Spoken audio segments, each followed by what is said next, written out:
네, 안녕하세요. 반갑습니다. 또 5월달 팔남성교회 원래를 이렇게 또 비대면 유튜브로 우리가 또 뵙게 됐네요. 정말 앞으로 코로나19가 사라지겠지만 우리 하반기 때는 우리가 열심히 기도하고 찬양하여서 코로나19가 없는 그런 교회가 될 수 있게 우리 모두 함께 기도하길 간절히 기원합니다. 우선 우리가 찬양으로 나갈 때 주님 뜻대로 우리가 살기로 했네 나가겠습니다.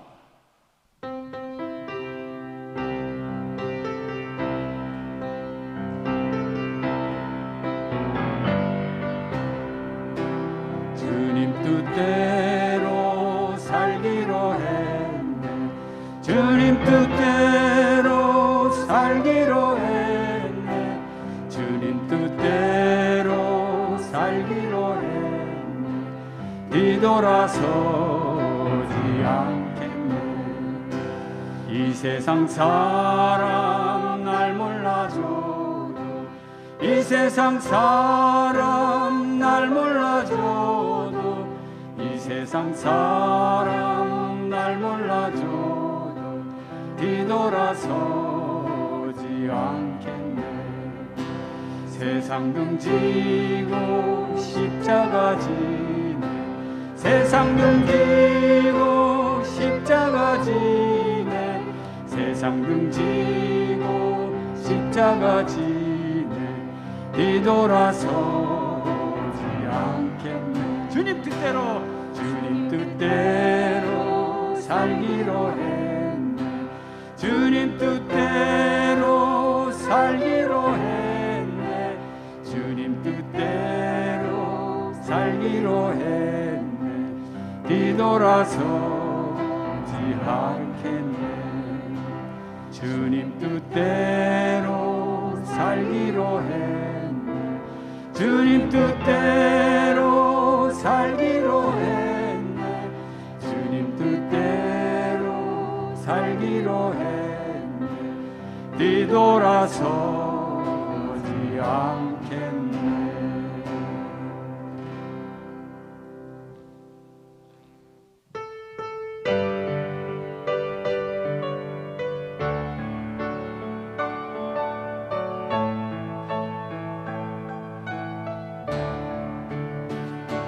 세상 일에 실패했어도 너는 절망하지 말아라.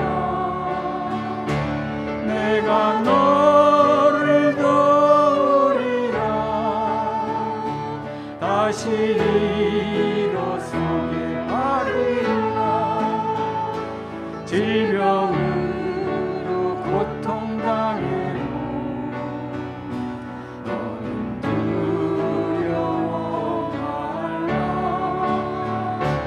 내가 너를 도우리라. 다시 일어서게 하리라. 나를 버린 자들도, 나를 버린 자들도 내가 사랑하거니 아무려 너희를 향할까 보냐. 나는 너와 함께하니 너의 하나님 내미니 오른손으로 붙들리라.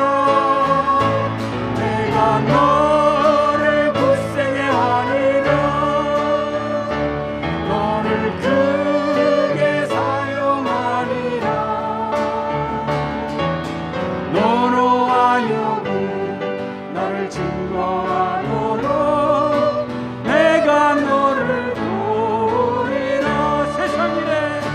세상 일에 실패했어도 너는 절망하지 말아라. 내가 너를 도우리라. 다시 일어서게 하리라. 질병으로 고통당해도 두려워 말라. 내가 너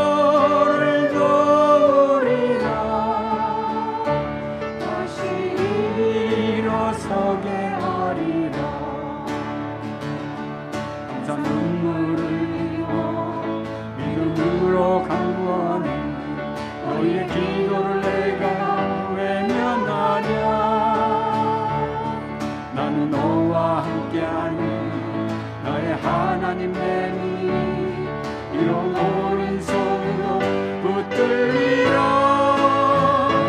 내가 너를 굳세게 하리라. 너를 크게 사용하리라.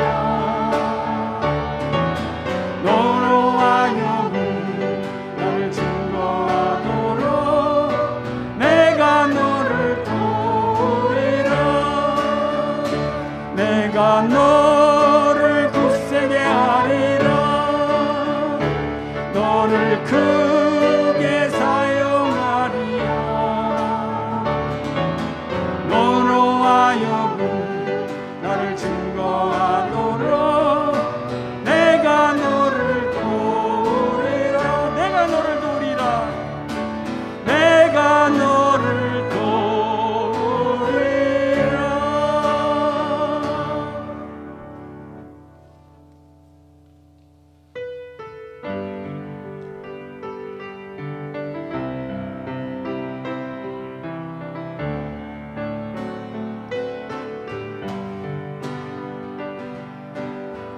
내가 먼저 손 내밀지 못하고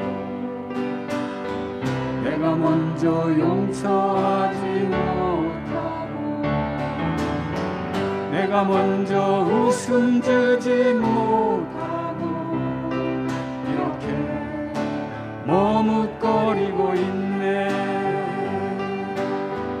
그가 먼저 손 내밀기 원해. 그가 먼저 용서하길 원했고 그가 먼저 웃음 주길 원했네. 나는 어찌된 사람인가. 오 간교한 나의 입술이여. 오 교만한 나의 입술이여.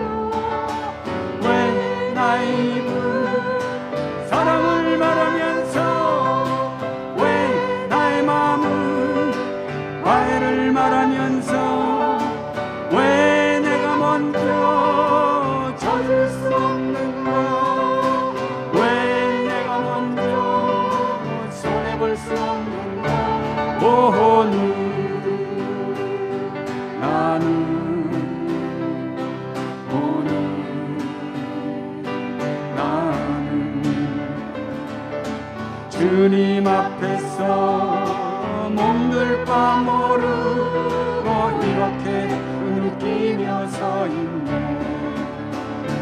어찌할 수 없는 이 마음 주님께 맡긴 채 내가 먼저 섬겨주지 못하고 내가 먼저 이해하지 못하고 내가 먼저 높여주지 못하고 이렇게 고집 부리고 있네. 그가 먼저 섬겨주질 원했고 그가 먼저 이해하길 원했고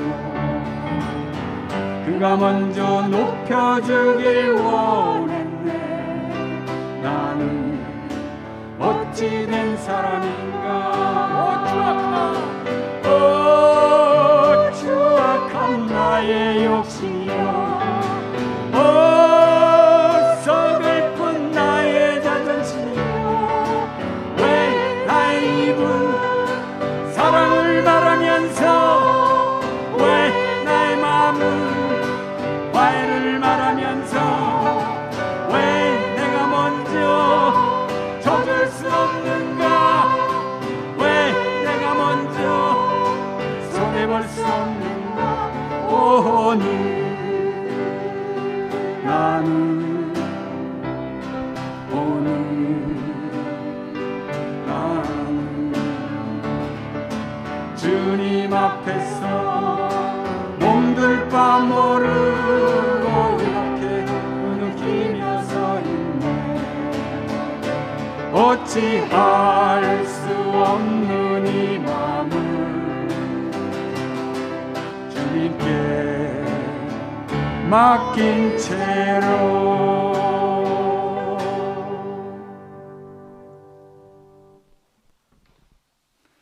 묵도 드리시겠습니다.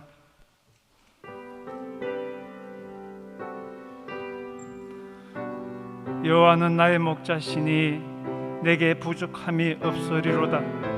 그가 나를 푸른 초장에 누이시며 쉴만한 물가로 인도하시는도다.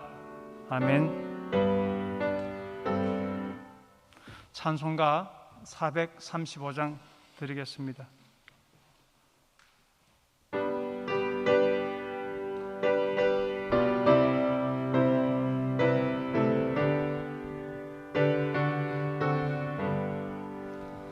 나의 영원하신 기여 생명보다 귀하다. 나의 갈 길 나가도록 나와 동행하소서. 주께로 가까이 주께로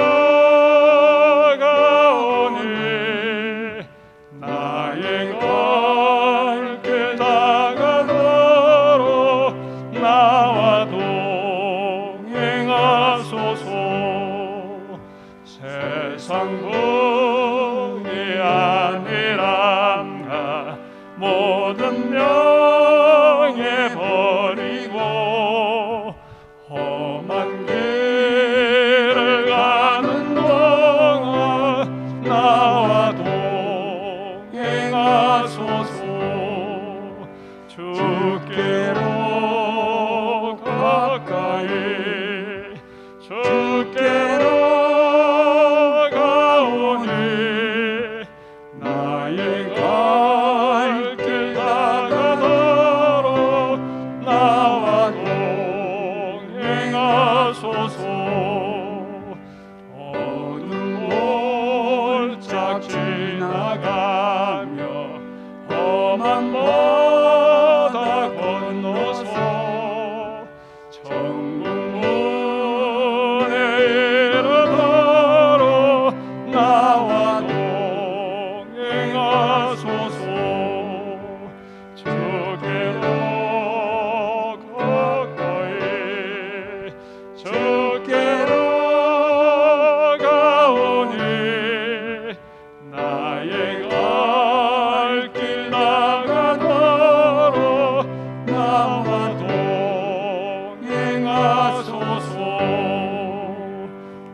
부총무 이은희 집사님 기도해 주시겠습니다.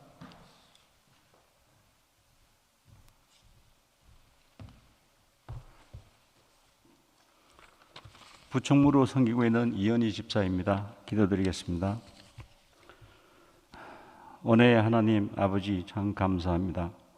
이렇게 온라인으로 예배 드릴 수 있도록 인도하시고 또 이 어려운 가운데 팔람 회원들과 그 가정들을 지켜주시니 더욱 감사드립니다. 언제나 우리와 함께 하시는 주님, 코로나로 인해 몸도 마음도 많이 지쳐 있으며 걱정과 근심으로 어려운 시간을 보내고 있음을 고백합니다. 이 힘든 시간들이 속히 지나게 하셔서 하나님 전에 나와 예배드리며 참 안식을 얻게 하시고 안전하게 모여 주 안에서 성도의 교제도 나눌 수 있는 시간을 저에게 허락하시옵소서. 교회를 위해 기도합니다. 소망교회가 하나님을 위해 이 땅에서 할 수 있는 일을 찾아 섬기며 나누는 교회 되게 하시고 이 땅에 하나님 나라를 세우는 사명을 잘 감당하는 주님 기뻐하시는 참된 교회 되게 하옵소서. 팔람 선교회를 섬기는 서병석 회장님과 임원들의 노고와 헌신을 기억해 주시옵소서. 그들의 가정과 일터에도 큰 축복을 내려 주시옵소서. 오늘 마리아의 내어줌이란 말씀 전하시는 이경희 목사님 강하게 붙잡아 주시고 그 말씀에 건세 주시어 듣는 저희에게 한없는 은혜가 임하게 하시옵소서. 특강을 해주시는 권성준 박사님에게도 주님의 풍성한 은혜를 더하여 주시어서 박사님의 강의가 우리 삶에 큰 도움이 되는 시간이 될 수 있게 하시옵소서. 이 시간에 주님 저희와 함께 하실 줄 믿사오며 예수님 이름으로 기도드립니다. 아멘.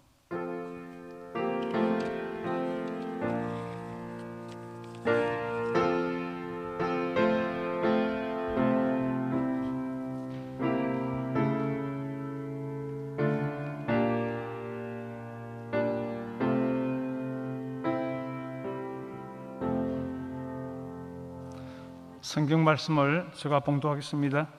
누가복음 2장입니다. 그의 부모가 그에 대한 말들을 놀랍게 여기더라.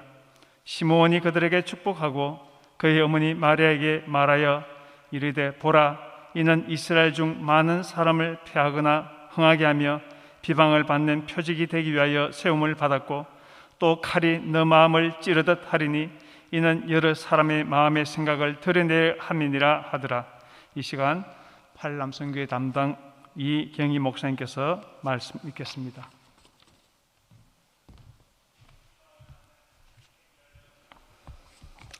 네, 반갑습니다.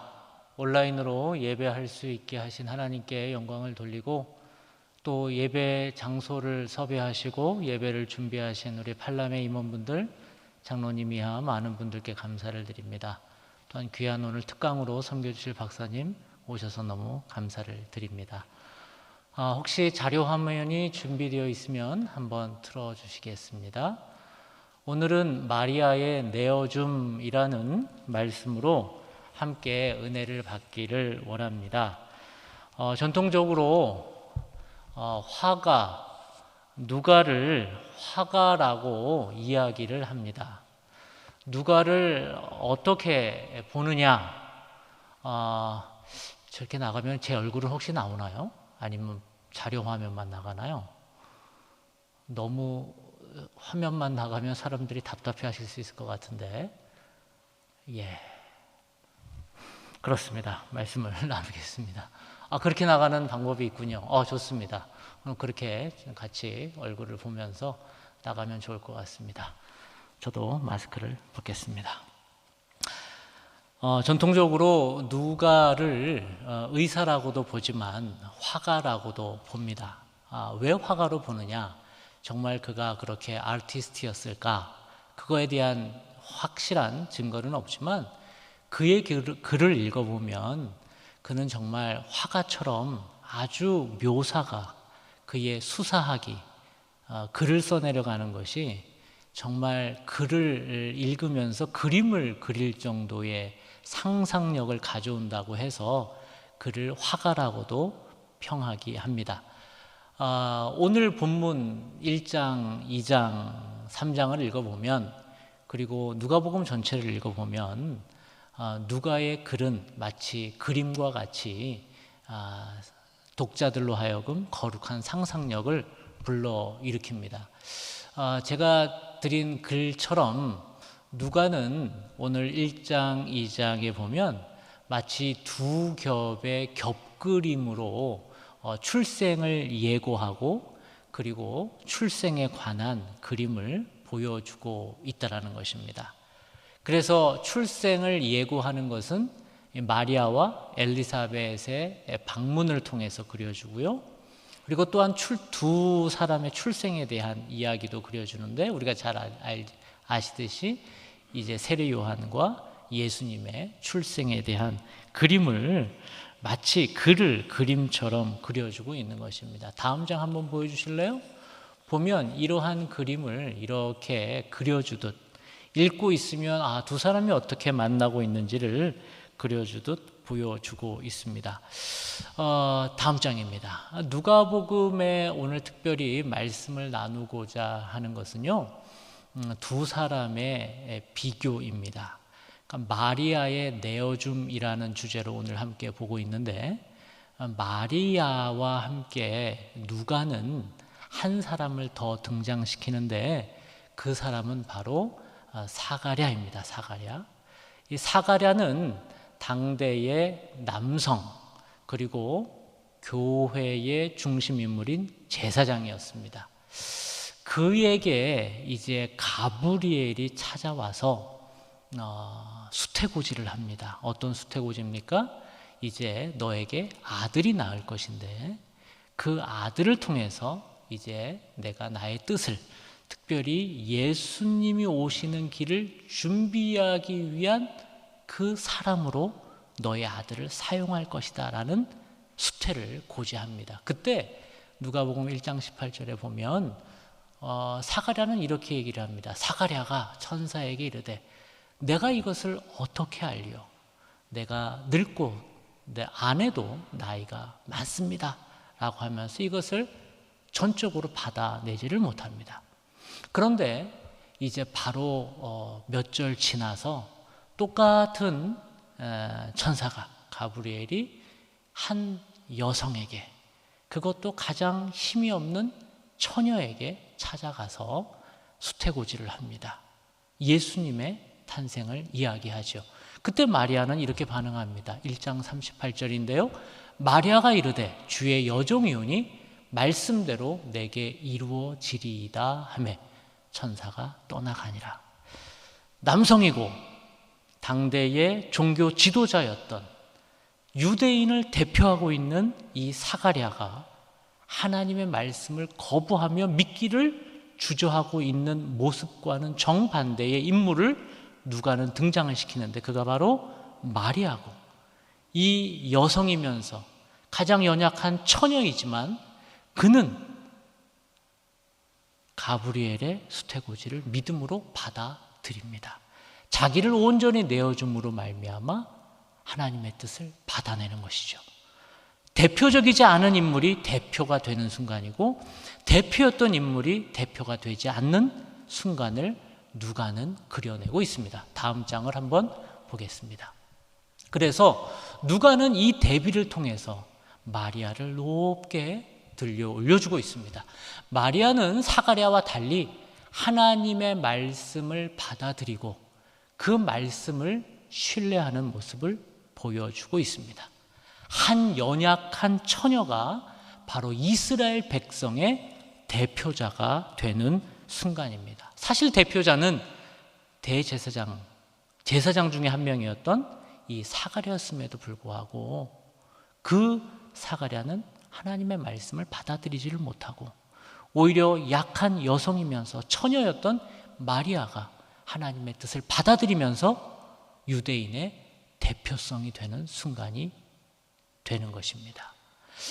마리아는 하나님께서 자신의 개인적인 삶에 작용하시도록 문을 활짝 열어주고 있습니다. 이때 인류에게는 놀라운 일이 일어나는 것이죠. 다음 장입니다. 천사는 마리아에게 임신이 어떻게 이루어지는지를 설명합니다. 그것은 힘으로 되는 것도 아니고 능으로 되는 것도 아니라 바로 성령을 통해서 되는 것입니다. 이스라엘의 대표였던 사가랴는 하나님의 일을 내가 능으로 해보려고, 나에게는 가능성이 없습니다, 내 아내도 나이가 많습니다라고 성령을 의지하지 않는 태도를 보였을 때 한없이 약한 여성이었던 마리아는 온전히 자기를 낮추고 비워내고 성령을 받아들이는 이 일을 통해서 대표자가 바뀌는 순간이 되는 것입니다. 이러한 마리아의 동정녀 탄생, 그때의 마리아의 내어줌을 통해서 일어나는 것이지요. 근데 이것이 단순히 2000년 전의 사건이 아니라 우리도 지금 마리아처럼 우리를 낮추고 우리를 성령께 내어드릴 때 우리에게도 똑같은 성령의 열매가 맺힌다는 것입니다. 하나님은 성령을 통해서 우리 안에도 불가능해 보이는 것을 지금 창조하기를 원하십니다. 문제는 우리가 마리아처럼 먼저는 우리의 약함을 인정하느냐이고, 두 번째로는 성령의 강함을 받아들이느냐입니다. 우리의 약함을 먼저 인정하느냐, 그리고 성령의 강함을 받아들이느냐. 화가 누가는 성경의 사복음서에 기록을 했던 저자 누가는 아주 성경을 그림처럼 묘사하면서 두 상황을 겹그림으로 딱 대비를 시키면서 민족의 대표자였던, 그리고 남성이었던 사가랴가 어떻게 자기를 의지했을 때 하나님의 일을 받아들이지 못하고, 그러나 연약한 여성이었고 아주 나약한 처녀였지만 그가 자기를 비워내고 성령 하나님을 의지했을 때 어떻게 성령의 열매가 맺히는지를 보게 된 것입니다. 여러분, 우리의 삶은 어떻습니까? 우리가 의지하고 싶을 것들, 우리가 의지할 수밖에 없는 상황, 그리고 우리가 붙잡는 것들이 아직 많다면 우리 성령 하나님께서는 일하시지 않습니다. 그러나 우리가 약합니다. 우리의 연약함을 고백하고 성령 하나님의 강함을 받아들일 때 우리에게는 2000년 전에 일어났던 그 성령의 열매가 우리의 삶에도 열릴 것입니다. 다음 그림을 한번 보여드리겠습니다. 여러분, 이렇게 연약한 여성이 무릎을 꿇고 머리를 내밀고 나는 약합니다, 성령님 오시옵소서라고 고백할 때에 성령 하나님의 안수가 우리 머리에 임하는 것처럼 우리도 이 시간 하나님 앞에 그렇게 기도하기를 원합니다. 기도하겠습니다. 살아계신 하나님, 민족의 대표였고 민족을 하나님의 길로 인도한다고 믿었던 남성이었던 사가랴가 어떻게 자기의 약함을 고백하지 않고 하나님의 일하는 것을 밀어냈을 때 하나님은 오히려 가장 약한 여성을, 그리고 처녀인 마리아를 사용하는지 보았습니다. 하나님, 이 시간 우리도 우리의 약함을 고백합니다. 성령님 오시옵소서. 우리의 가장 약한 건강에, 그리고 틀어진 관계에, 그리고 물질에, 그리고 우리의 약한 믿음에 오셔서 오직 성령 하나님의 강함을 의지하며 살아가게 하여 주옵소서. 그렇게 성령 하나님 강하게 역사하실 때 우리의 삶에 2000년 전의 마리아처럼 성령의 열매가 맺힐 줄 믿습니다. 우리에게 사랑과 희락과 자비와 양성과 충성과 오래 참음에, 그리고 수많은 성령의 열매들이 맺히는 축복이 우리가 온전히 믿음으로 내어드릴 때에 있게 하여 주시옵소서. 특별히 발람의 가족들에게 함께하여 주시고 저들의 기도 제목 위에 우리의 약함을 고백할 때마다 성령의 강함으로 역사하여 주시옵소서. 지금은 우리 주 예수 그리스도의 은혜와 하나님 아버지의 무한하신 사랑과 성령님의 감화 감동 역사하심이 우리의 약함으로 온전히 고백하고 성령의 강함을 인정하며 나아가는 모든 발람의 식구들 머리 위에, 그리고 교회 위에 지금부터 영원히 함께 하시기를 간절히 축원하옵나이다. 아멘.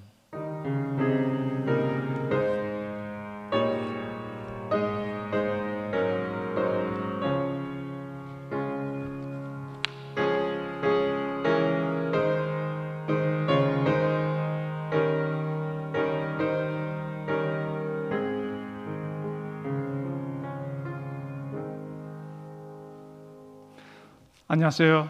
발람선교 회원 여러분, 오늘 2부 특강 시간에는 저희들의 건강을 위해서 특별한 분을 모셨습니다.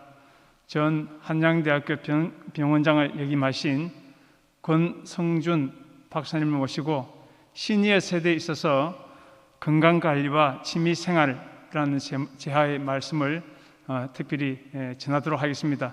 우리 권성준 박사님 나오실 때 우리 큰 박수로 환영하도록 하겠습니다. 박사님 나오십시오.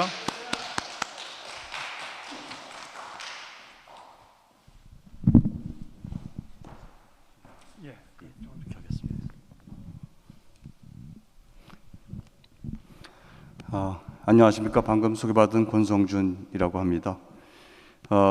오늘 모여주신 제8 선교회 여러분들에 대한 소개를 강의 시작하게 좀 받았습니다만은 연배가 60대 중후반에 계시다고 들었고 저도 이렇게 하다 보니까 그 나이 중간 정도에 와 있습니다.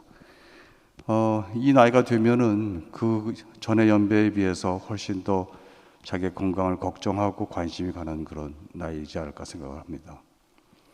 또 그 연세가 되면은 자기가 일하던 직장에서 대부분 정년 퇴임을 하시고 이렇게 생활하시다 보니까는 내게 적어도 한두 가지의 취미가 참 있었으면 하는 그런 아쉬움, 바람이 많은 그런 연배라고 생각을 합니다. 그래서 오늘 전반부에는 건강 관리에 대해서, 그리고 후반부에는 취미 생활에 대해서 말씀을 좀 드려보겠습니다. 우선 건강 관리에 대해서는 제가 30년 넘게 대학병원에 있을 때 제 전공으로 했었던 위암을 주제로 해서 말씀을 드려보겠습니다. 우리가 사람은 누구나 이 법칙에서 빠져나갈 수 없는데 태어나면은 시간이 가면서 늙게 되고 또 그러다 보면은 아파서 또 시간이 지나면서 사망하게 되겠죠. 근데 우리나라 사람들의 평균 연령은 세계적으로 아주 탑에 있습니다. 2019년 이제 데이터인데 83.3세라고 하는 아주 높은 랭크를 하고 있는데 그 전에는 별로 신경을 안 쓰던 것인데 건강 수명이라고 하는 것이 있습니다. 우리가 몸이 많이 아파서 누워 있는 시간과 또는 부상으로 인해서 일을 할 수 없는 시간을 뺀 그런 연령, 수명을 말하는 건데 이게 데이터 모으기가 상당히 후향적인 거기 때문에 쉽진 않겠죠. 그래서 이 격차가 큰데 여기서는 이제 10년 정도로 보고 있는데 어떤 데이터는 17년, 그러니까 보통 10년에서 17년 정도를 누워서 지내는 그런 병상에서의 생활이다 이렇게 표현을 하고 있죠. 그래서 우리가 얼마나 오랫동안 사느냐 하는 것도 중요하지만 얼마나 우리가 건강한 생활을 할 수 있느냐 하는 것이 아마 더 관심이 있지 않나 생각할 수 있습니다.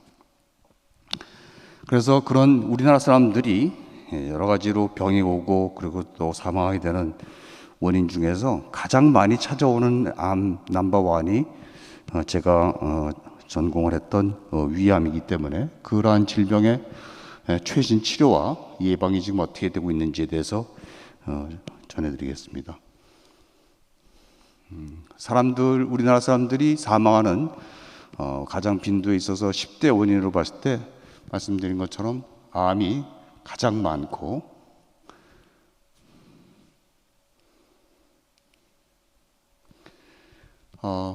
그 중에서도 위암이 제일 많은 걸로 이제 이렇게 되어 있습니다.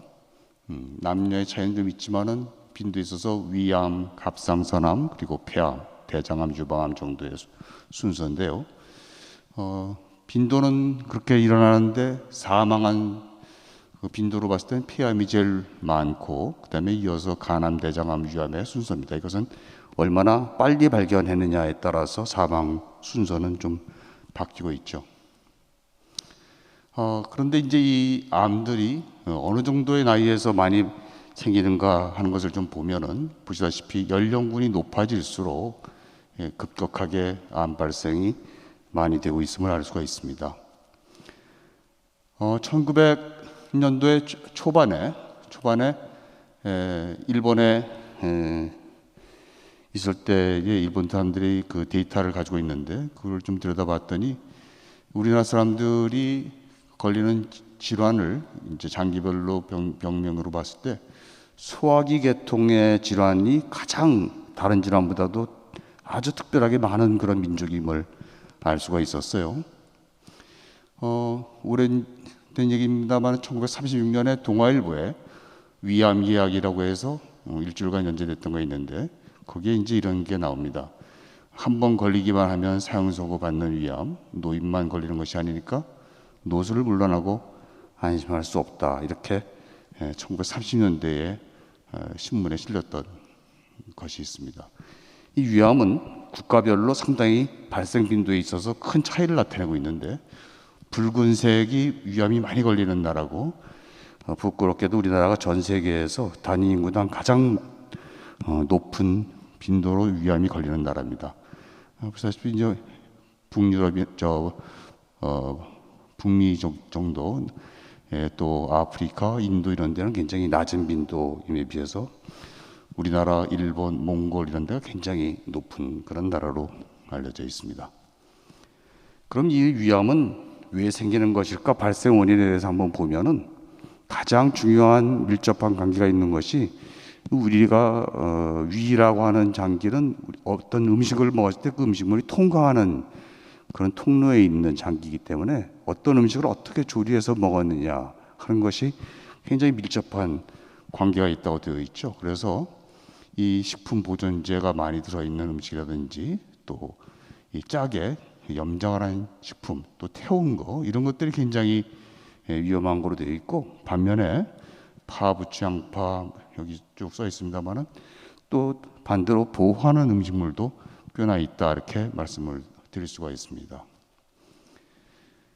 또한 위암은 이런 이제 우리가 내시경 같은 검사를 하게 되면 그 결과지에 가끔씩 이런 게 자기한테도 써 있을 거예요. 선생님들이 환자분은 만성 위축성 위염이 있습니다 하는 그런 것도 있는데 저건 뭐냐면은 우리나라 사람들이 좋아하는 저 고춧가루, 고추장, 김치 이런 거를 짜고 매운 걸 많이 먹다 보니까 오랫동안 위에 가장 안쪽 벽인 점막이 이렇게 훑 터져 나가가지고 그 아래에 있는 위 점막 하층이 이렇게 드러나면서 허옇게 변한 그런 상황이 얘기할 수 있는데 그런 것들로 이제 이렇게 오래 가면은 거기가 이제 위암이 생기는 배지가 돼서 거기서 이제 생긴다는 그런 말씀을 드릴 수가 있겠습니다. 또한 헬리코박터 균이 있어도 위험군에 이제 들어가게 되겠고 흡연 또한 좋지가 않은 걸로 이렇게 알려져 있습니다.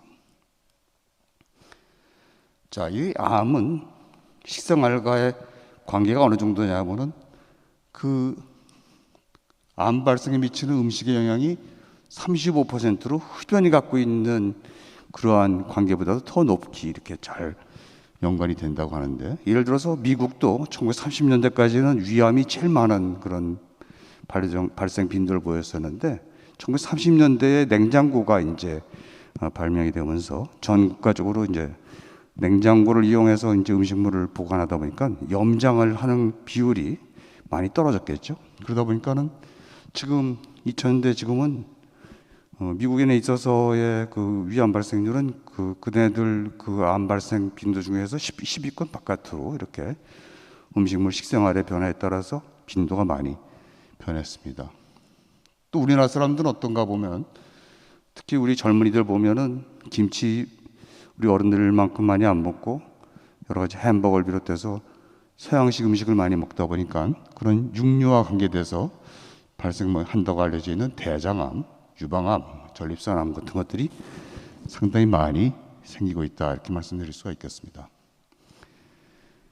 우리나라 사람들이 이 짜게 먹는다는데 어느 정도인가 하면은 하루에 2010년 데이터인데 하루에 4,800mg 정도를 먹었는데 사실은 이 세계보건기구에서 하루에 더 이상 먹지 말고 이렇게 하자 이렇게 권장하는 것이 2,000mg이니까 그쪽 세계보건기구에서 권하는 거에 2배 반 정도를 짜게 먹고 있는 민족이거든요. 그래서 나라에서는 안 되겠다. 2012년에 식생활 습관을 개선해서 2020년까지는 3,500mg 이하로 감소를 시키자 이렇게 목표를 설정했는데 나름대로 저희 민족이 갖고 있는 여러 가지 기술 중에서 빨리빨리 하는 것이 이때는 굉장히 긍정적인 결과를 만드는데 2년 빨리 2018년에 30%를 줄여서 3,200까지 줄였습니다. 그래서 작년에 세계 고혈압 연맹으로부터 이제 이런 상도 받고 이제 하는 쾌거를 이루었습니다. 나트륨 함량이 많은 식자재로 봤을 때는 당연히 이제 소금이 제일 높고, 그다음에 이제 새우젓, 간장 이런 것들이 이제 주를 이루는데, 음식으로 봤을 때 칼국수가 저도 이제 데이터를 보면서 알게 됐는데 이렇게 많은 나트륨이 포함되어 있는지 몰랐어요. 또 우리가 즐겨 먹는, 이게 다 여기가 우리가 즐겨 먹는 것들 아닙니까? 맛있어하고. 근데 그것들이 다 이렇게 나트륨 함량이 높은 음식이다 하는 것을 알 수가 있습니다. 그래서 그럼 어떻게 식단을 개선해야 되겠느냐 하는 문제로 막판 넘어가면 제 1번이 국그릇을 크기를 좀 줄이자 하는 것을 제가 병원에 있을 때도 강제적으로 그렇게 했었습니다.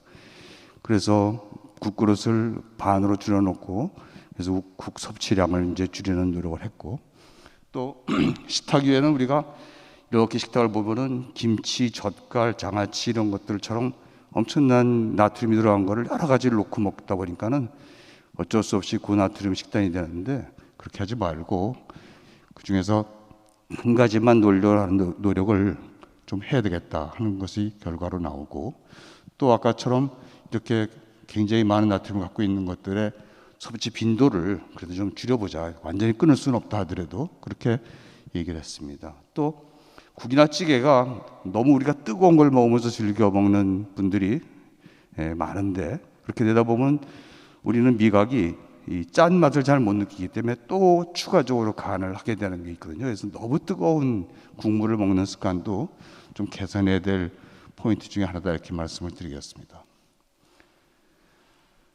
위암 발생이 그러면 어떤 군에서 상대적으로 많이 생기냐고 봤을 때 남자는 여자보다 2배 이상 많이 걸리게 되고, 또 나이로 봤을 때는 어느 정도 중년 이상에서, 또 사회 경제적으로는 높은 분보다는 낮은 상태에 있는 분들이 많이 걸리고 있고, 위암은 아직까지는 전반적으로 전체가 다 이제 유전이다 이렇게 말은 안 쓰는데 가족력은 있습니다. 이 식구라고 하는 것이 어머니가 차려준 밥상을 둘러싸고 앉아서 같이 먹는 사람들이 이제 식구라고 표현되는 거 아닙니까? 그러니까는 형제간에도 좀 차이는 있겠지만은 기본적인 찬이 짜게 되면 그 식구들은 어쩔 수 없이 짜게 먹는 그런 결과를 낳아서, 그래서 나타나는 것이 아마 위암의 가족력이 아닐까 이렇게 생각됩니다. 거기다 헬리코박터균까지 있는 사람들은 그렇지 않은 군에 비해서 이렇게 5배까지 이렇게 발생할 수 있는 위험이 커지더라 이렇게 알 수 있습니다. 그럼 이 위암이라고 하는 것은 어떻게 우리한테 나타나는가 하는 증세를 봤을 때 여기서 보이는 것처럼 굉장히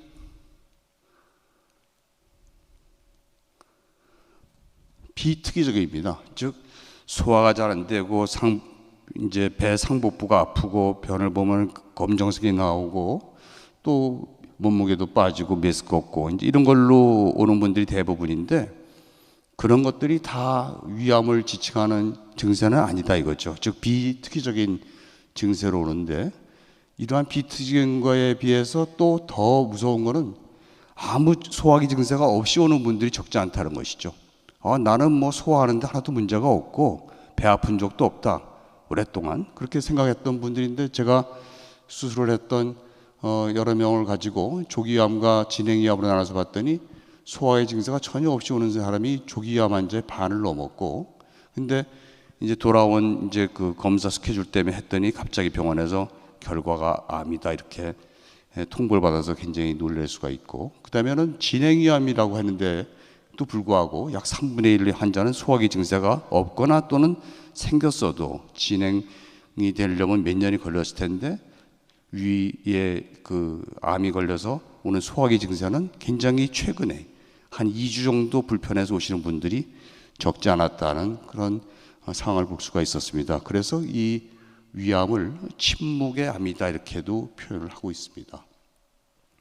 한 환자의 내시경 사진을 보겠습니다. 이 환자는 어떻게 외래 왔냐면 상복부가 한 2달 정도 아프면서 그동안에 체중이 좀 많이 감소됐는데 소화 자체는 하나도 문제가 없어서 위에 설마 어디 이상이 있을까 걱정을 안 했던 환자인데, 이게 내시경을 해보니까 벌써 암의 깊이나 크기로 봤을 때 1년 이전에 생겼던 발생하기 시작한 암이거든요. 이 환자가 만약에 정기적인 검진을 했더라면 이렇게 진행된 다음에 발견되지 않고 좀 더 이른 시기에 진단되지 않았을까 하는 아쉬움을 남기는 그런 환자였고요. 그럼 이제 어떻게 진단하고 있는가? 여러분들 다 거의 다 대부분 해보셨겠지만 내시경 검사, 또 위장관 조영술이라고 하는 검사, 또 CT, 초음파, 또 PET 같은 것들이 요즘에 나와서 다른 장기 이상은 없는가를 같이 검진을 하고 있고, 최종적으로 현미경화에서 암세포가 발견되면 확진이 되는 것입니다.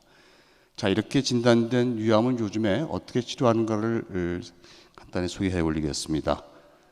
치료의 근간을 이루는 것은 여러 가지 가운데서도 우선 수술적으로 암세포가 있는 부분을 중심으로 해서 위에 절제술이 가장 보편적인 치료 방법이고요. 그 이외에도 항암제라든지 또는 면역 제제, 또 표적 치료제 이런 것들이 같이 필요에 따라서는 사용이 되고 있습니다. 이것은 1881년, 약 140년 전에 인류 최초로 위암 수술에 성공한 오스트리아 비엔나 의과대학의 빌로스라고 하는 외과 의사의 모습이고, 그때 당시에 수술실 전경이고요. 이것은 거의 같은 시대에 독일 베를린 대학병원 내의 수술실 풍경으로 저희한테 알려져 있습니다. 근데 요즘에는 이렇게 컴퓨터 시스템으로 돼서 검사한 모든 것이 수술실에 실시간으로 뜨게 되고, 또 이렇게 굉장히 멸균되어 있는 방에서 아주 멸균된 수술복을 입고 이렇게 수술을 하고 있습니다. 이거는 요즘에는 이제 잘 아는 개복 수술을 했을 때의 뱃속의 상황인데요.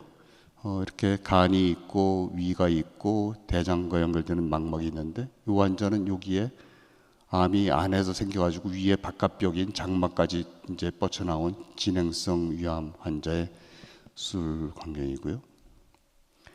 또 여러분 보시다시피 여기에 이렇게 커다란 암이 바깥에까지 나온 거 보시죠? 그런 말을 한번 들으셨을 겁니다. 예전에 암은 조기에 수술을 하면은 좋은 결과를 얻을 수가 있지만 진행이 너무 된 다음에 칼을 대면 더 빨리 죽더라, 이런 말을 많이 들어보셨을 겁니다. 그것은 틀린 말이 아니라 맞는 말입니다. 왜냐하면 예를 들어서 이렇게 많이 뻗쳐나온 암을 우리가 외과 의사가 글러브를 끼고 거기를 만진다든지 또는 꺼져 피가 나면 닦고, 그 손으로 이런 주변에 있는 장기도 수술하려면 할 수 없이 만져야 되는데, 여기 있던 암세포를 여기다가 옮겨놓는 역할을 하게 되거든요. 그러니까 더 퍼뜨리는 그런 동기부여가 되겠죠.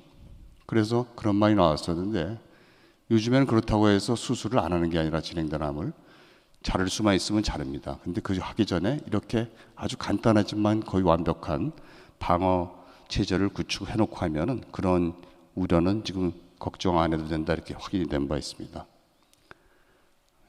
동영상 한번 눌러주시겠어요? 그래서 수술을 이제 하게 되면 여기에 암세포가 있으면은 이제 위를 여기서부터 이렇게 자르는데 한 70% 정도를 자르고 위와 십이장을 연결해 주는 수술을 기본적으로 많이 하고 있고, 또 요 그런 수술이 하기에 좀 힘들 만큼 좀 약간 좀 위쪽으로 올라가 있는 그런 상황이 벌어지면은 그때는 이제 똑같이 위를 자른 다음에 여기는 막아 뿌리고 십이장은 요 아래쪽에 있는 소장을 이제 위쪽에다가 올려서 붙여서 팝이 요렇게 가던 게 이제 요렇게 내려가게 밥 내려가는 길이 바뀌게 됩니다. 또 그림처럼 암의 위치가 진행된 것이 좀 위쪽에 있으면 식도 아래부터 시작해서 위를 다 자르고 십이장을 막은 다음에 소장을 잘라서 막바로 위에다 식도에다 붙여줘서 식도에서 곧바로 소장으로 음식물이 들어가는 형태로 변하게 됩니다. 또한 암이 생겼는데 뒤쪽에 췌장이나 이런 데로 파고들어서 자를 수가 없을 경우에는 밥이 안 내려가니까 이쪽 옆에다가 위와 소장을 연결해서 밥이 내려가는 길을 만들어주는 수술을 지금도 하고 있습니다. 그 다음에 요즘에는 복강경 수술이라고 하는 것을 거의 대부분 다 들어서 아실 텐데, 복강경 수술이라고 하는 것은 아까처럼 커다랗게 배를 열다 보니까 수술한 후에 통증과 미용적으로 많이 안 좋지 않습니까? 그래서 될 수 있으면 수술창을 적게 해서 같은 결과를 얻을 수 있지 않을까 하는 고민 끝에 나온 것이 복강경 수술이라고 하는 것입니다. 이것은 사진에서 보다시피 조그만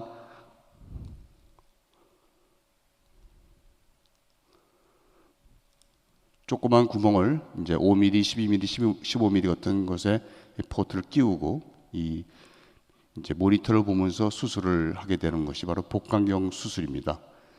이렇게 되니까 훨씬 더 작은 창상에 남아서 환자가 많이 만족도가 높아지는데 한번 보도록 하겠습니다. 스타트 해주세요. 네, 이렇게 기계가 들어가서 배 속에서 이렇게 커다란 동맥 주변에 있는 림프절이를 이제 암 환자니까 이걸 다 구별해서 다 제거해야 되겠고, 그래서 먼저 띄어낸 이제 림프절이겠고, 이제 암이 있는 환자는 림프절을 통해서 여러 군데로 퍼져나가기 때문에 이 림프절을 정확하게 다 드러내야 됩니다. 그리고 이제 아까 했던 여러 가지 손으로 하던 거를 기계가 들어와서 장에다가 이렇게 철공을 해서 구멍을 낸 다음에 위와 소장을 이렇게 연결하는 것이 순식간에 완성이 되는 그런 시대에 와 있습니다. 그래서 이렇게 위와 소장을 연결하는 수술이 이제 끝났습니다. 그 다음에 이제 이렇게 하다 보니까는 다 했는데 이제 절제한 위 장관이 큰 손보다도 더 크게 남는데 그걸 어떻게 꺼낼 것인가. 맨 처음에는 방법이 없어서 할 수 없이 5cm 창을 내고 그걸 쭉 꺼내는데, 그러다 보니까는 초기의 목표인 창상을 작게 하는 게 반만의 성공이죠. 그런데 어떤 참 천재 같은 분이 그것을 이렇게 배꼽으로 뽑아내는 기술을 개발을 했어요. 한번 보겠습니다. 네, 스타트 해주세요. 이제 이렇게 절제된 위를 이렇게 잠자리채 같은 게 이제 뱃속으로 들어갑니다. 들어가서 여기다 이제 담아가지고 이걸 이제 꺼내려고 하는 준비를 하고 있는 것인데요. 그래서 여기 절제된 커다란 위를 여기다가 이제 던져 넣어가지고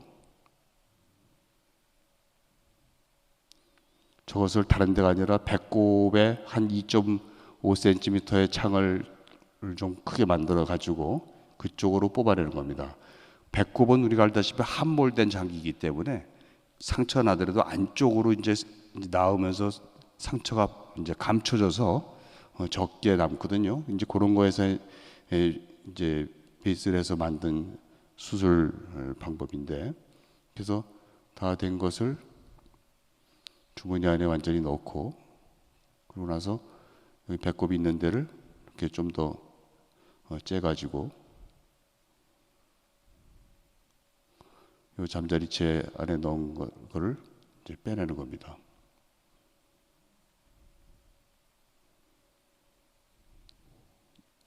그래서 이게 환자는 안 아픕니다. 지금 마취 중이라서.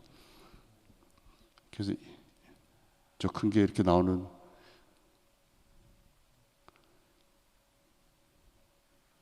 이게 잘 안 나와서 뒤로 너무 땡기다가 뒤로 넘어질 뻔했어요.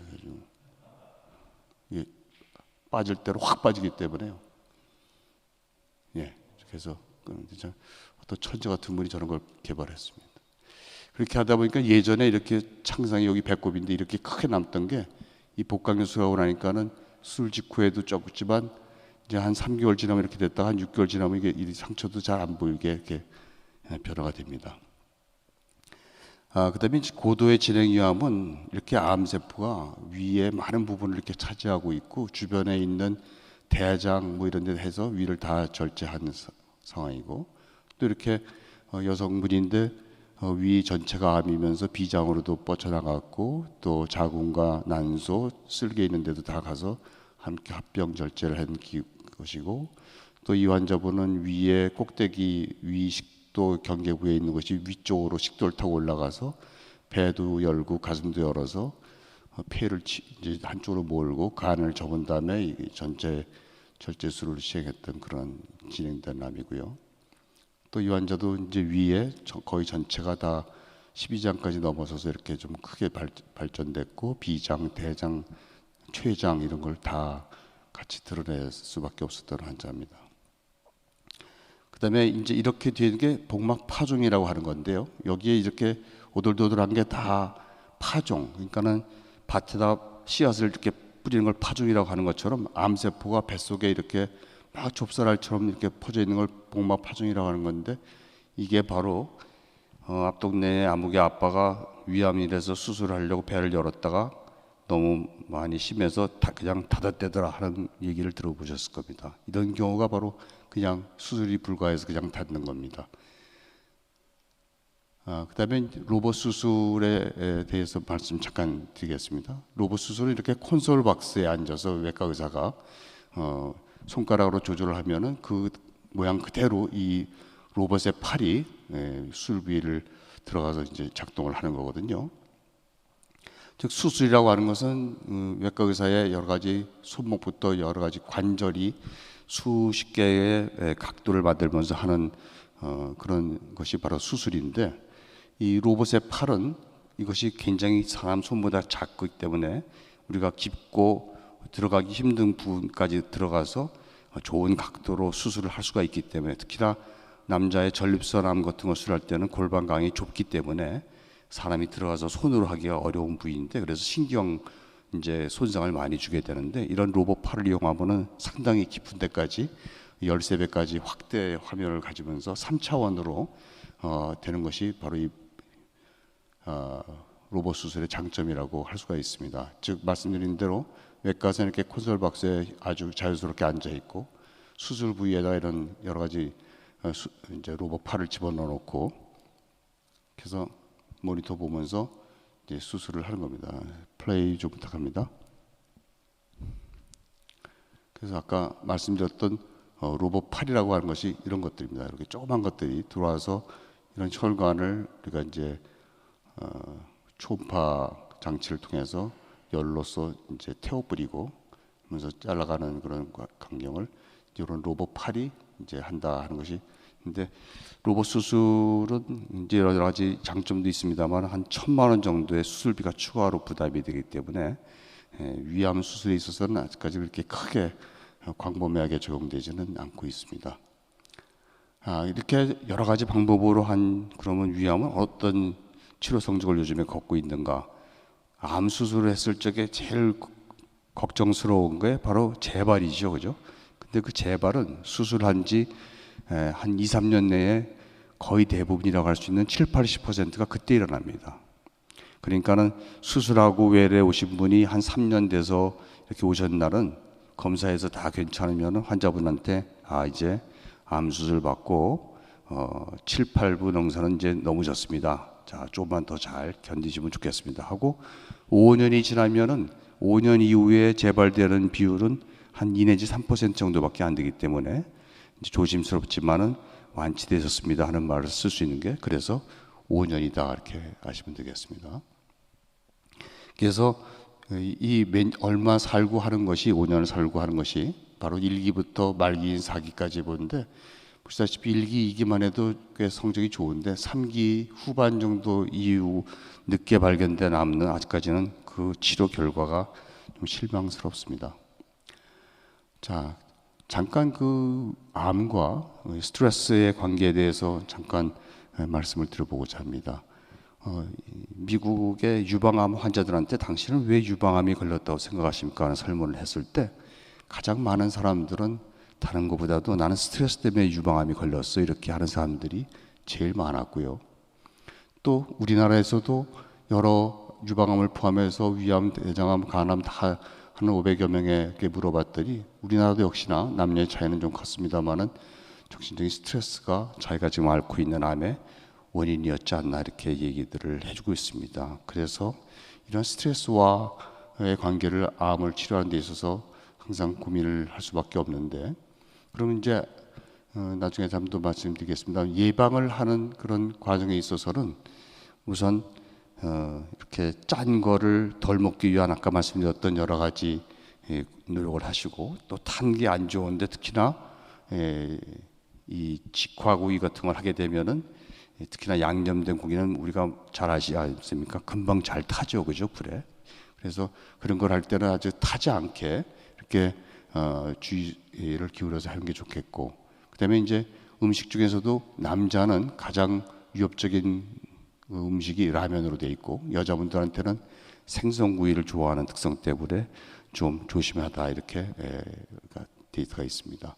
또 뜨거운 국물 아까 말씀드렸듯이 너무 선호하지 마시고 직화구 이할 때 조심하자 이런 얘기를 전합니다. 그래서 우리가 이런 아까 맨 처음에 나왔었지만 과일 종류가 우리 몸의 노폐물을 씻어내는 청량제 역할을 하기 때문에 될 수 있으면 자주 드시라는 말을 전하고 싶고요. 또 미국의 암연구소의 데이터에 의하면 암 예방에 좋은 순서대로 쓴 식품을 한번 보면 마늘, 양배추, 생강, 감초, 대두와 같은 것들이 특별히 굉장히 암 예방을 위해서 좋다 이렇게 제시되고 있습니다. 또 스트레스와 연관되었을 적에 친구라고 하는 존재가 얼마나 중요한가 하는 것을 알 수 있는데, 이렇게 연세가 높으신 할아버님께서 이 정도의 지게를 질 수 있는 만큼의 신체적인 그런 건강도 유지하고 계시지만 더 즐겁고 행복한 이렇게 미소 지을 수 있는 것은 앞에 계신 친구분이 있어서 그런지 하는가. 할머니도 연세가 많이 드셨는데 소저처럼 아주 고운 미소를 지을 수 있는 것도 옆에 듬직한 친구분이 있어서 그렇다 봅니다. 그래서 우스갯소리지만 어릴 때부터 이런 정도의 친구를 하나씩 만들어야 된다는 것을 얘기합니다. 또 스트레스에 있어서 가장 커다란 이유 중에 하나가 이제 이런 혼자 자꾸 있게 되는, 또 있으려고 하는 외로움, 또 자꾸 반복되는 과로, 또 이런 노름 같은 걸 했을 때 스트레스가 암을 유발하는 커다란 원인의 하나로서 되어 있다 이렇게 말씀드릴 수 있겠습니다. 지금까지 말씀드린 위암에 대한 것을 마지막으로 정리하는 말씀을 드리면, 역시 여러 가지 말씀드렸던 식습관을 이제부터라도 조금씩 주의해서 먹는 저나트륨 식단을 좀 선호하는 쪽으로 습관을 좀 옮겨가시고, 그리고 말씀드렸듯이 침묵의 암이기 때문에 내가 소화가 아무리 잘 돼도 시간 돼서 연락이 오면은 스킵하지 마시고 꼭 검진을 해서 건강하다는 것을 확인하는 것이 필요하겠다 이렇게 말씀드립니다. 왜냐하면 위암은 지금 조기에만 발견되면은 거의 100% 자기 수병을 다 할 수가 있기 때문에 그 정확한 날짜에 안 하고 자꾸 다음에 내년에 이렇게 했던 것이 큰 화를 불러일으킨다 하는 말씀을 드린 것으로 일부의 건강검진 얘기는 마치고요. 두 번째 얘기인 취미생활로 가겠습니다. 취미생활은 진짜 억지로 되는 게 아니지 않습니까? 그렇죠? 일단 즐거워야지 자기가 그것을 취미라고 할 수가 있을 텐데, 저는 한양대학에서 거의 40년 동안 이제 이렇게 일을 하다가 작년에 이제 나이가 돼서 정년퇴임을 했습니다. 그때 정년퇴임 할 때 정년퇴임 강연을 하게 되는데, 이때 이제 수술방에서 거의 이제 많은 시간을 보냈던 외과 의사로서 정년퇴임 강연의 마지막 슬라이드로 제가 후배 교수들한테 보여줬던 것이 바로 나는 산을 좋아하는 외과 의사로 기억되고 싶습니다 이렇게 슬라이드를 들렸었습니다. 그만큼 산을 저는 개인적으로 좋아하는데, 맨 처음에 산에 다니게 된 것은 외과 의사를 하다 보니까는 하루 종일 서서 수술하는 시간이 많다 보니까 기본적으로 체력이 부족해서는 일을 할 수가 없다는 생각을 들어서 어떻게 해서라도 체력을 좀 길러야 되겠는데 여러 가지 운동을 해봤습니다만 개인적으로 산에 다니는 게 그렇게 즐겁고 행복했습니다.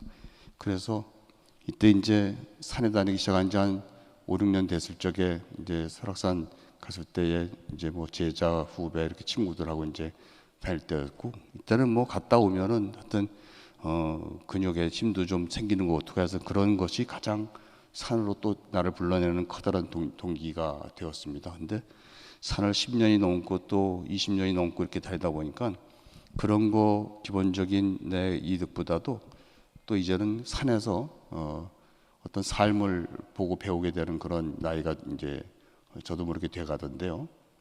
그건 작년에 이제 민둥산이라는 충청도의 제천에 있는 데를 지나가다가 이제 본 것인데 이런 바위 틈새에서 나온 이 튼튼한 소나무를 보면서 그야말로 생명의 외경을 느끼게 되었습니다.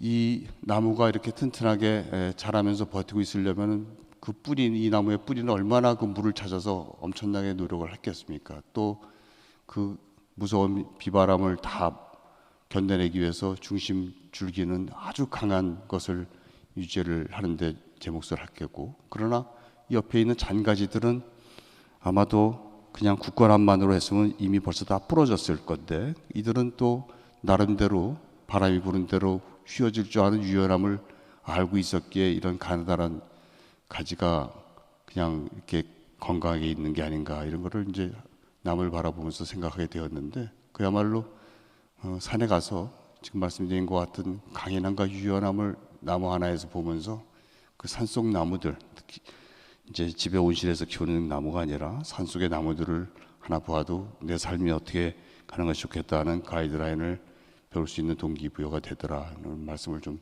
드리고 싶었고, 또 저는 주변에 산에 같이 가는 친구들이 의사인 경우는 아주 드물고 다른 직업군의 사람들하고 많이 산행을 하고 있습니다. 그러다 보니까는 이 사람들이 저하고는 전혀 일상생활의 패턴이 중점이 다 다르기 때문에 그들로부터 일상을 듣는 거에 그렇게 즐거울 수가 없어요. 그래서 이렇게 텐트를 치고 시간 갈 줄 모르고 거기서 여러 사람들 얘기 들으면서 하는 그런 산행을 개인적으로 좋아하고 있고요.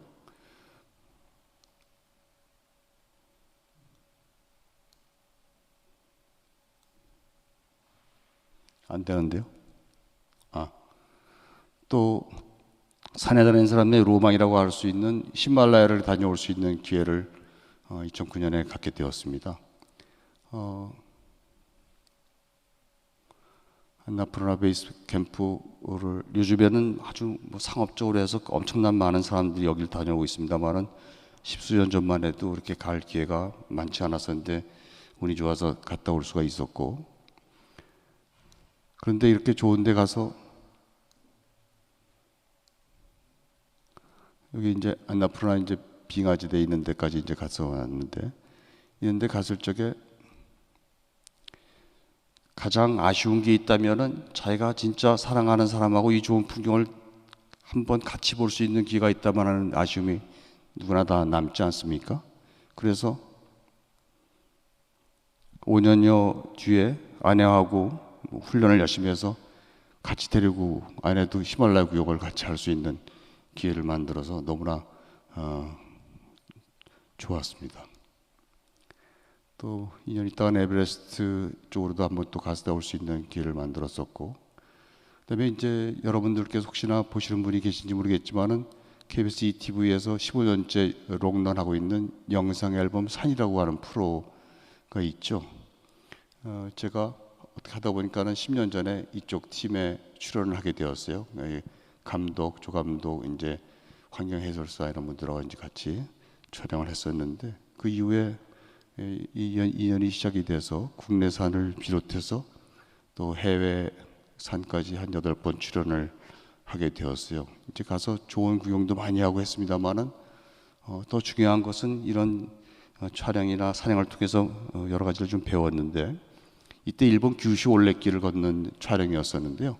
이 친구가 이제 타구 자식보다도 더 어린 그런 친구들인데 연출이었고 조연출이었고 또 이제 아르바이트 학생으로 이제 무거운 이런 장비를 같이 들어주는 사람이고, 일본에서 나온 이제 가이드고, 이제 이렇게 둘이서 출연을 하고 이렇게 됐었는데, 이들이 1살, 2살 차이밖에 안 되는 그들 나름인데도 각자가 상대방의 전문성을 너무나 인정해주고 그러는 모습을 보면서, 야, 그들이 진짜 우리보다 훨씬 어린데도 불구하고 우리보다 더 질서 있게 행동하는구나, 우리도 많이 배워야 되겠다, 그런 생각을 하게 되는 계기가 되었었고요.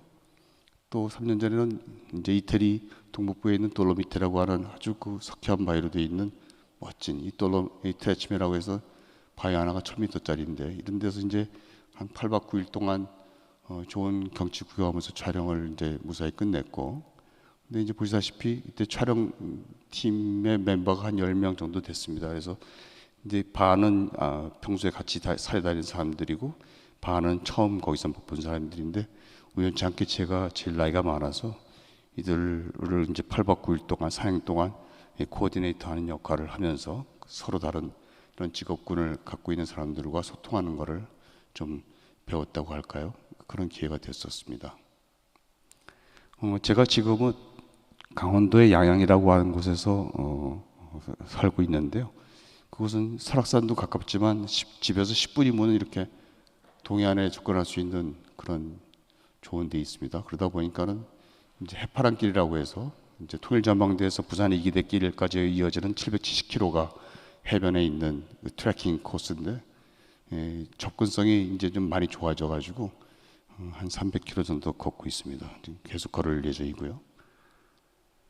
바다는 조용한 그런 산과는 달리 참 역동적이죠.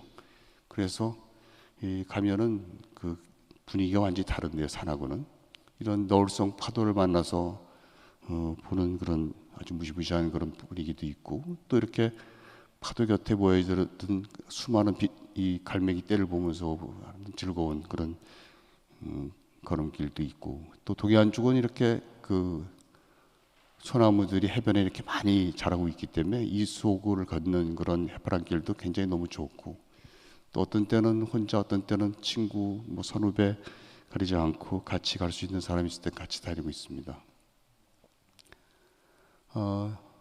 이거는 제가 지금 살고 있는 양양 아파트의 뒷마당이고 거기서 바라본 풍경인데 여기가 설악산이고 여기가 대청보입니다. 이 앞에 있는 조그만 야산이 보이시죠? 여기가 모노골이라고 하는 아주 작지만 깊은 숲이에요. 이렇게 엄청나게 많은 커다란 소나무들이 적송들입니다. 이렇게 해서 이 황토길을 이렇게 만들어주고 또 어떤 때는 이렇게 데크가 있어서 또 좀 깔끔하고 이런 데가 아무리 좋고 그래도 지금처럼 접근성이 쉬워야 자주 갔기 때문에 참 좋은 것 같아요. 저는 이런 데로 이사 간 거에 대해서 너무 감사하면서 살고 있습니다. 마지막으로 소개드릴 거는 지금 아까 말씀드린 대로 제가 대학 교수로서 이제 정년 퇴임을 얼마 남았을 때 퇴임을 하고 나면 어떻게 살까 하는 고민을 하다가 의료 취약지구에 가서 저의 재능 기부를 좀 하면서 사는 것도 굉장히 의미가 있겠다 해서 찾아간 곳이 양양입니다. 양양 강원도에는 7개시 11개 군이 있는데 양양군 보훈소장으로 제가 처음으로 의사 직분을 가진 보훈소장이 됐는데 가서 지금 처음으로 이제 진로서를 개소를 했고 또 예전에 중학교 때 이제 영화를 보면은 아주 산골짜기에 의사 선생님들이 자전거 타고 가서 환자 보는 왕진이라고 하는 걸 봤던 기억이 있는데 저도 한번 그걸 해보고 싶었어요. 그래서 거동이 불편한 분들 계시면은 좀 알려달라 그래가지고 이 옛날에 영화에서 봤던 자전거 아니라 요새는 보건소에 이렇게 차가 나옵니다. 그래서 이 차를 타고 이제 다가가서 이제 처음 제가 가봤던 황진 환자분은 83세 할머니인데 위궤양이 심해져서 근데 거동이 잘 못해서 찾아가서 여러 가지 면담을 해드리고 약을 지어드리고 이제 했던 그런 환자분이 있고 또 두 번째로는 93세 할머니가 독거노인이신데 이분도 이제 소화기 계통에 유지하지 않아서 이제 방문간호사 함께 이제 이렇게 찾아뵙고 그분하고 얘기 나누고 또 손도 잡아드리고 뭐 그랬던 생활을 했습니다. 어쨌든 이렇게 제가 하고 싶었던 그런 재능 기부도 할 수 있는 그런 기회를 받은 거에 대해서 너무나 감사하게 생각하고 있고 또 산과 바다가 있는 그런 접근하기 좋은 데 가 있다 보니까 그야말로 요산요수하면서 너무나 행복한 생활을 하고 있습니다. 그래서 여러분들도 나름대로 건강도 관리도 하시면서 또 나름대로 잘 즐길 수 있는 취미생활 한두 가지씩 꼭 가지시기를 기원을 하면서 오늘 말씀을 그치도록 하겠습니다. 고맙습니다. 네, 감사합니다. 네, 다시 한번 우리 권성준 박사님, 우리 감사의 박수를 드리겠습니다. 네, 감사합니다. 참 우리 시니어 세대의 우리 건강과 또 취미생활에 대해서 좋은 또 말씀을 해주셨습니다. 이제 3부 해무처리 시간입니다. 우리 감사 최대집 집사님 나오셔서 기도해 주시겠습니다.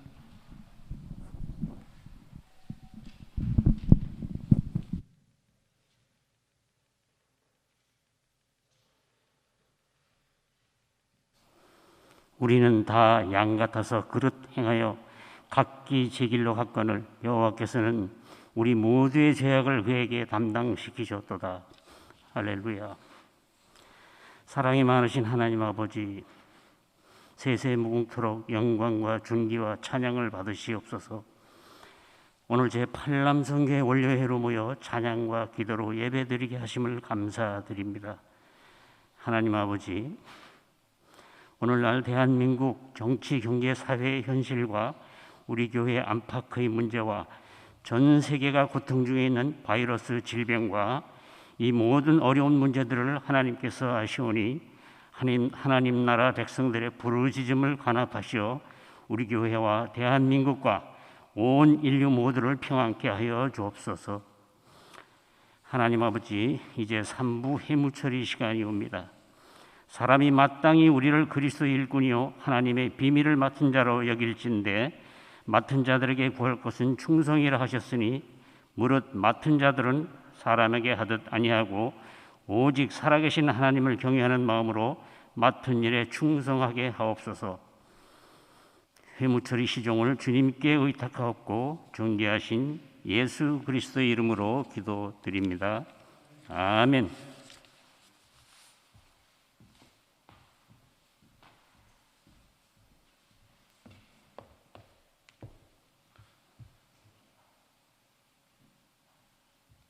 안녕하십니까. 윤용순 서기입니다. 아직 코로나 거리두기로 인해서 온라인으로 예배드리고 있지만 어서 이 거리두기가 해제돼 가지고 많은 우리 성도님들을 뵙기 원합니다. 그리고 이제 또 여름이 되어 가니까 건강에 많이 신경 써 주시기 바랍니다. 감사합니다.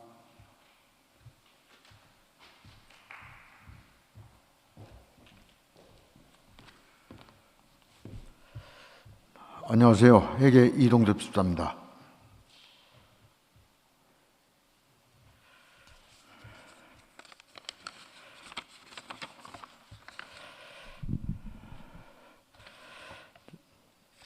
회계 보고 드리겠습니다. 2021년 5월 26일 현재입니다.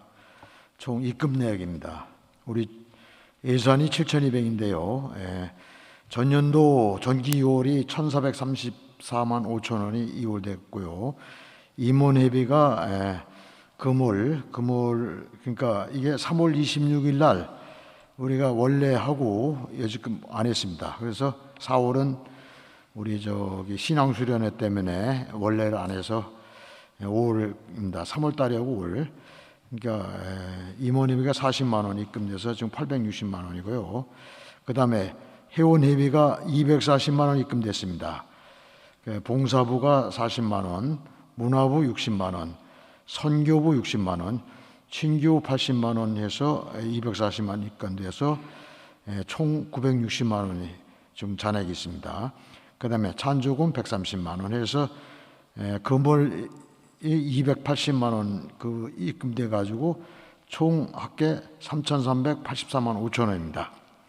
지출액을 보면은 지난 원래 그 경비가 95만 2천 원에서 총 147만 6천 원이 지금 집행됐고요. 그 다음에 임원회비 집행됐고 인쇄 서무비가 4만 4천 원, 또 경조비가 10만 원. 경조비는 우리 이병화 장로님 자녀 결혼 때 10만 원을 축의금으로 지급했습니다. 그 다음에 예배비에서 36만 2천 원이 지급됐는데 예배비는 36만 2천 원은 장로 후보 프로필 배포할 때 일부 예배 끝나고서 우리 봉사자들이 하고 또 그 다음에 장로 선거 때 우리가 봉사를 했습니다. 그래서 그분들한테 지출한 경비가 36만 2천 원. 그래서 총 그물 지출액이 145만 8천 원이고요. 총 합계가 405만 6천 원 지출해 갖고 총 합계 3,384만 5천 원에서 405만 6천 원을 차감해서 지금 현재 잔액이 2,978만 9천 원이 지금 잔액이 지금 남아 있습니다. 하여튼 저는 오늘 저 코로나 예방 백신 아르카나 제넥신을 오늘 맞았습니다.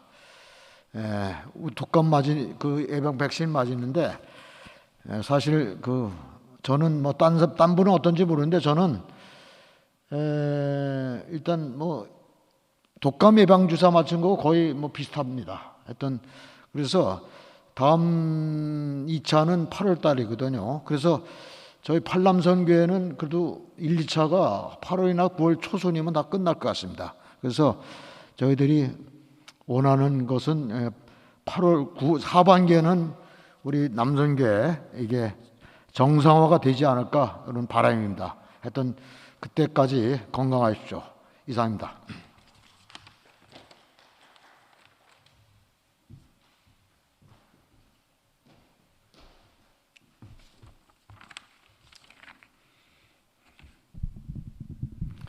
이번 시간은 신입회원 환영 및 생일 축하 시간입니다.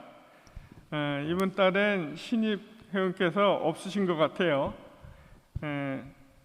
5월에 생일 맞으신 분은 그 자리에서 일어주시면 축하해 드리도록 하겠습니다. 축하해 드리겠습니다.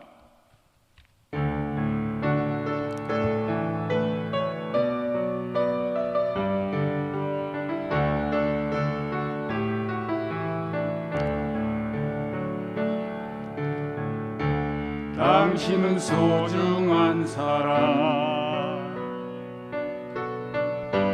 당신은 존귀한 사람, 이 세상에 하나뿐인 당신은 너무나도 소중한 사람. 그런 당신을 사랑해요. 당신을 축복해요. 사랑받기에 합당한 당신은 주의 이름으로 사랑합니다. 주의 이름으로 축하합니다. 주의 이름으로 축복합니다. 주의 이름으로 사랑합니다. 축하합니다. 사랑합니다.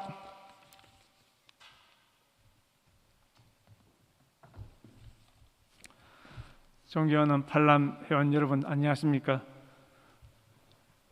금년에도 코로나로 인해서 이렇게 모이지 못하고 답답한 시간을 보내고 있습니다. 그나마 다행인 것은 비대면으로나 이렇게 유튜브로 우리 회원님들과 같이 예배를 드리고 또 말씀을 전할 수 있어서 감사드립니다. 저희들 이제 60세 이상 되신 분들은 저희들 포함해서 백신 주사를 이제 맞기 시작했습니다. 저도 다음 주일이면 월요일이면 백신 주사를 맞을 것입니다. 백신 주사를 맞은 분에 한해서 7월 달부터 또 방역 단계가 완화되어서 저희들이 모일 수 있는 것을 기대를 하고 있으면서 모이면 무엇을 할까 이렇게 또 고민을 하게 되었습니다.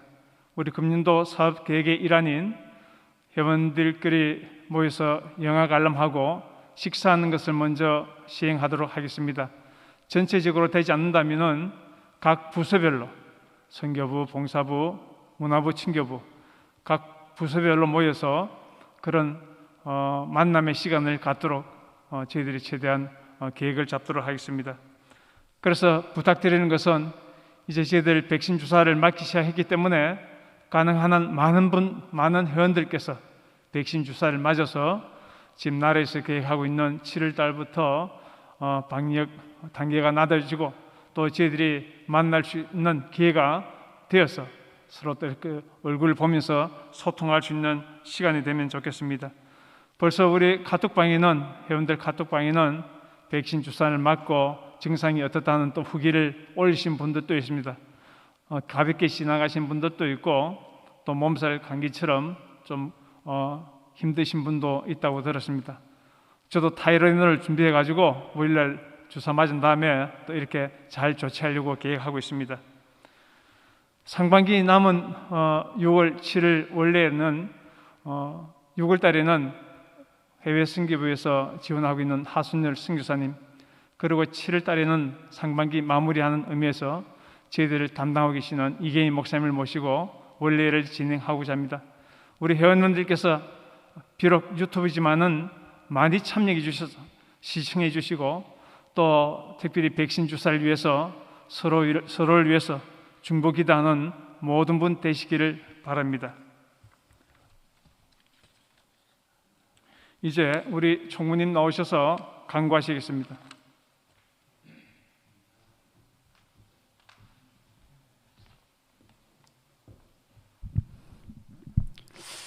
안녕하세요. 총무 김철호 집사 광고 올리겠습니다. 5월 원래에 귀한 말씀을 해주신 이경희 목사님과 또 특별히 특강을 해주신 권성준 박사님과 반주를 해주신 정숙현 권사님, 또 찬양을 해주신 주바라기 찬양팀과 모두에게 감사드립니다. 또 5월 원래를 주관해 주신 회장단 이모님들께 감사드립니다. 사회적 거리두기가 완화되면 많은 회원님들과 더불어 직접 대면하며 친교의 시간을 갖게 됨을 기대합니다. 온라인으로 진행되고 있는 상반기 화요조찬 성경 공부는 6월 15일에 종강 예정입니다. 계속 참여 부탁드리고요. 또 조금 늦었지만 신앙 수련회에 도움을 주신 많은 분들께 다시 한번 감사드립니다. 이상입니다.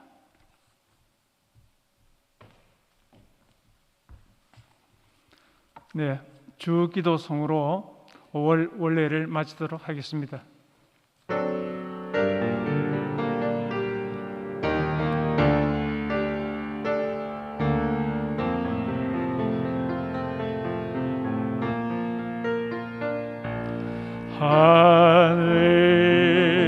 하늘에 계신 아버지, 이름 거룩하사 주님 나라 마시고 드시러지다.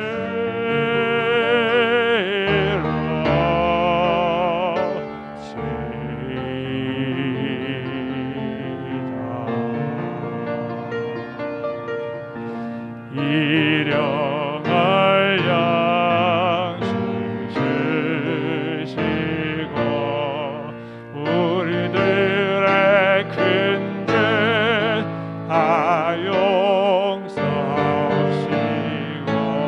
또 시험에 들게 마시고 악에서 구원